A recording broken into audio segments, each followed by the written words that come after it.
ദൈവനാമം മഹത്വപ്പെടുമാറാകട്ടെ. 1 കൊരിന്ത്യർ 11:31 വായിക്കാൻ ആഗ്രഹിക്കുന്നു. നാം നമ്മെ തന്നെ വിധിച്ചാൽ വിധിക്കപ്പെടുകയില്ല.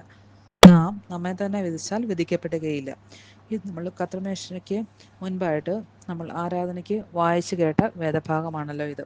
നമുക്ക് വളരെ സുപരിചിതമായിട്ടുള്ള വേദഭാഗമാണിത്.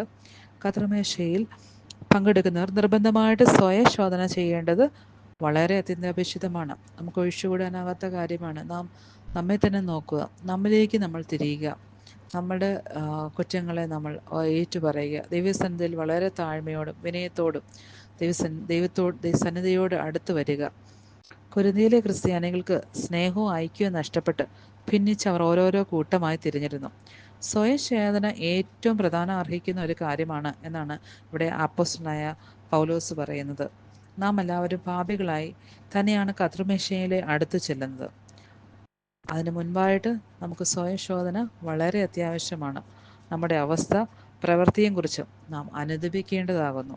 നമുക്കും ക്രിസ്തുവിങ്കിലേക്കുള്ള സ്നേഹത്തിനുമിടയിൽ കടന്നുകൂടുന്ന ഏതൊരു പാപത്തെയും നാം ഏറ്റുപറയേണ്ടത് വളരെ അത്യാവശ്യമാണ്.